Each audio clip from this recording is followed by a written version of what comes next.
Hello everybody, welcome to Guidancy Education channel.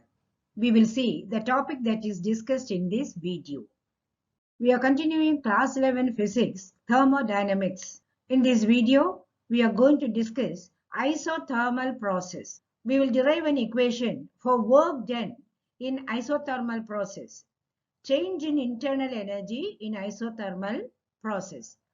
But before we start the topic, please watch the video completely so that you get all points clear. And if you think the video is useful, do like the video, share the video, and also leave your feedbacks as comments in the comment box below. If you have not yet subscribed my channel, do support me by subscribing my channel and also press the bell button and all button near it so that you get intimated as soon as new videos are posted. Thank you very much. Now let us see the topic. In the previous video, we classified thermodynamic processes on the basis of speed of the thermodynamic process. We classified them into quasi-static and non-quasi-static process. If you have not watched that video, please click the I button in order to watch that. In this video, we will see the types of thermodynamic processes on the basis of the state function which is kept constant throughout the process. The first one is isothermal process where temperature is kept constant. The second one is isobaric process where pressure is kept constant. The third one is isochoric process where volume is kept constant. And the fourth one is adiabatic process where the system is insulated from the surrounding. What does it mean? The system cannot exchange heat or material with the environment. In this video, we will discuss isothermal process. Let us see that. Here, we are concerned with the derivation of an expression for calculating work done in isothermal process. We assume that it is taking place quasi-statically. We will do the various steps here. We know PV is equal to nRT. From this, P is equal to nRT by V. I am sorry, R should be capital R. It is universal gas constant. R is a constant, that is universal gas constant. For isothermal process, T is constant. So RT, that is one constant into another constant, gives yet another constant. So RT is a constant. So PV is equal to a constant when for constant number of moles, N. Then P is directly proportional to 1 by V, which is Boyle's law. And we can also write P1 V1 is equal to P2 V2. Imagine an ideal gas is going from initial state P1 V1 to final state P2 V2. That is, it is expanding. It is expanding isothermally and the process is infinitesimally slow.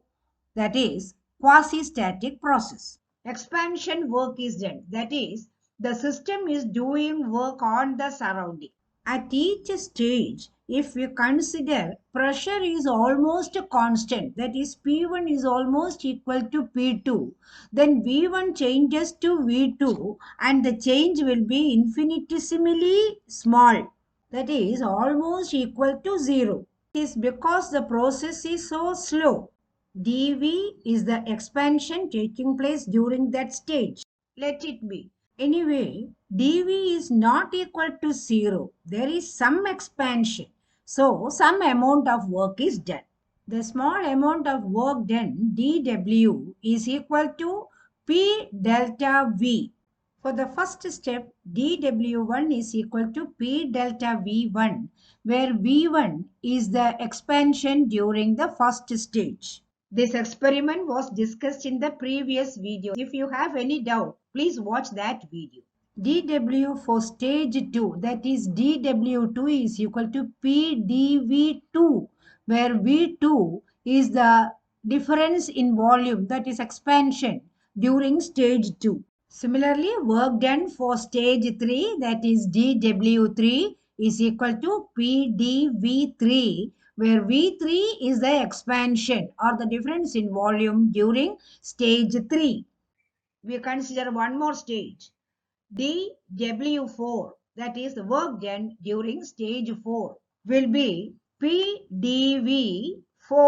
There is an error there. I have corrected it. dV4. I hope it is clear. Where dV4 difference in volume during stage 4. Now, after finding out this small work done for each stage, it is integrated. Let us see that. Let us carry over the equation PV is equal to nRT, and from that P is equal to nRT by V. We need that here. So work done is equal to integrating from initial to final all the dW. That is integrating dW1, dW2, dW3, dW4, etc. Okay, I hope it is clear. Now, what is dW? It is P delta V. So this equation can be written as integrating from initial to final P delta V. This is equal to integrating from initial to final nRT by V into dV. We have substituted for P in this equation.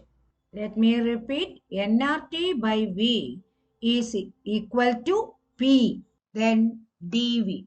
N is a constant, R is a constant, and T is a constant. Why is N a constant? For a given system, it contains a certain number of moles. So that is constant. So N into R into T becomes another constant. There is no need to integrate that. But volume changes. So volume only has to be integrated. So in the next step, we can take this nRT outside, because at every step this V is changing.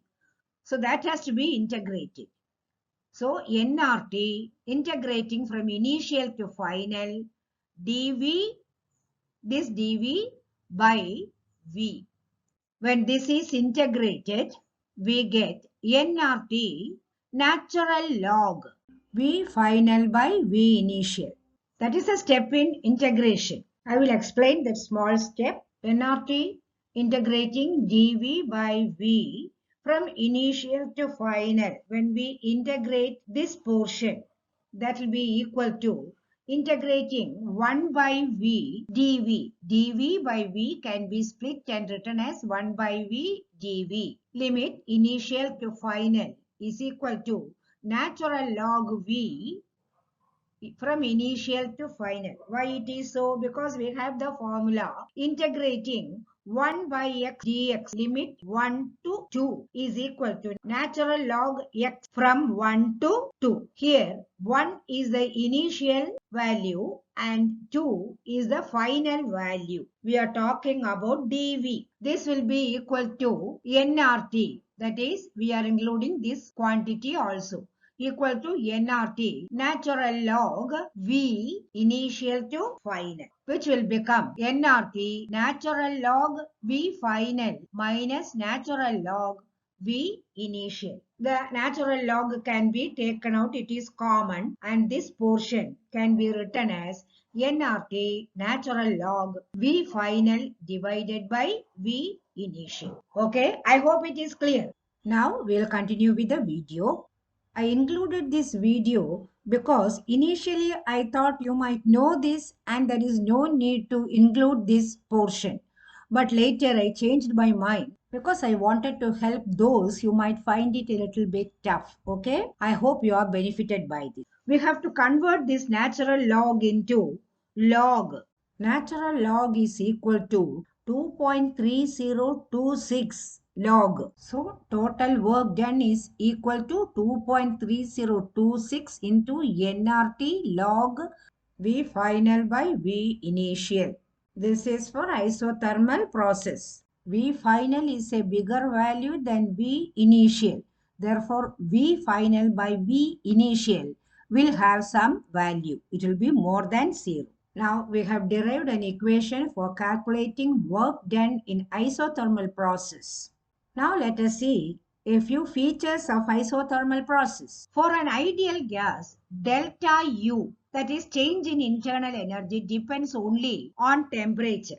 And for isothermal process, there is no change in temperature. We know delta Q is equal to delta U plus delta W. For isothermal process, delta U is equal to 0 because there is no change in temperature. So there is no change in internal energy. It has internal energy. Internal energy does not change. Since delta U is equal to 0, all the Q that is supplied is converted to work. Work done in isothermal process is maximum. All the heat supplied to the system is converted to work. It is not at all used for increasing the temperature of the system. Keep this in memory. Now let us consider another case, that is compression work. Work is done on the system. So the gas is compressed. When work is done on the system, work becomes negative. For compression work, negative W is equal to P delta V. Or we may say work done is equal to negative P delta V. What will happen to that equation? That equation will become work done isothermal for compression work. It will be negative 2.3026 nRT log V final by V initial. This negative sign only suggests that work is done on the system. That is all. So while solving problems, you have to keep this in mind. I hope the video was of great use to you. Do not forget to subscribe, like, share, and also leave your comments in the comment box below. Thank you very much for your support. We will meet in the next video with another important topic like this. Till then, bye and take care.